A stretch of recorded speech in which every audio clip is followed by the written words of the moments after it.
姐姐而家幫你拍片揾個新老闆啊！姐姐你叫咩名啊？ Siti Rahmawati。我叫你 Siti 啊。係。Siti 你今年幾多歲啊？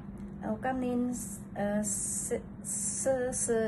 41歲。嗯。OK。有冇小朋友啊？有啊。有幾多個小朋友啊4個嘅。4個小朋友。最大嗰個幾多歲？12歲。17歲。係。最細嗰個咧？4歲。10歲。嗯。10歲，咁即係你而家仲要揾錢俾小朋友喎，係咪啊？係啊。OK，明白。姐姐之前係咪喺台灣做嘢6年啊？係啊。有幾多個老闆？2個老闆。第一個老闆照顧乜嘢人？照顧阿媽。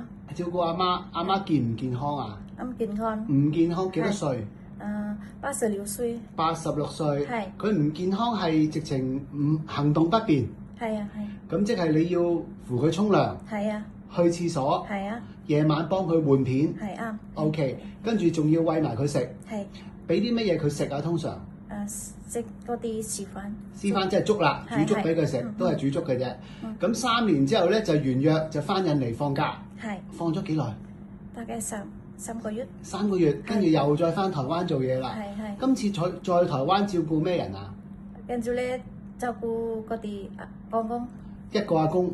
係又有一個阿公。阿公健唔健康啊？唔健康。又係唔健康嘅。佢點樣唔健康法啊？喺嗰度有嗰啲。即係喉嚨開個窿嘅，要咁樣餵啲奶落去俾佢食。OK，咁即係唔係正常可以食到嘢㗎啦？咁即係又係行動不便嘅。又係要幫佢沖涼啊、換片啊咁樣嘅直情行都行唔到㗎啦，即係要坐輪椅嗰啲嚟嘅。明白。咁變咗煮飯就冇乜啦，都係清潔啦，嗬，幫佢搞屋企清潔啦，同埋照顧啦。要打爛都。係啦。咁3年之後咧，又係完約嘅。完咗約之後咧，就翻咗印尼啦。咁翻印尼之後咧，跟住就嚟香港啦。香港做嘢幾多年啊？2年。2年咧就係完約嘅。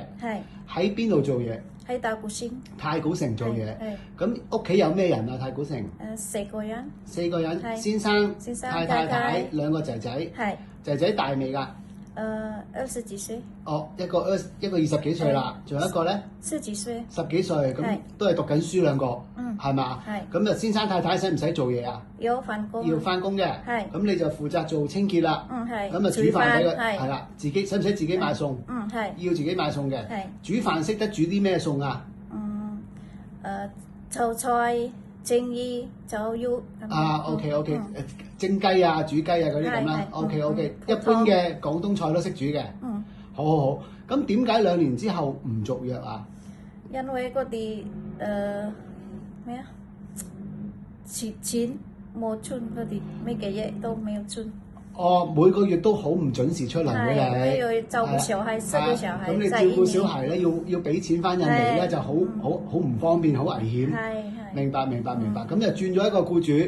咁今次轉呢個僱主咧就奇怪啦，你有冇俾個僱主鬧過啊？冇啊。冇啊，又冇鬧你，冇成咁。呢個唔得。又冇做錯嘢，總之佢教你做嘢，跟住1個禮拜咧就話唔用你啦。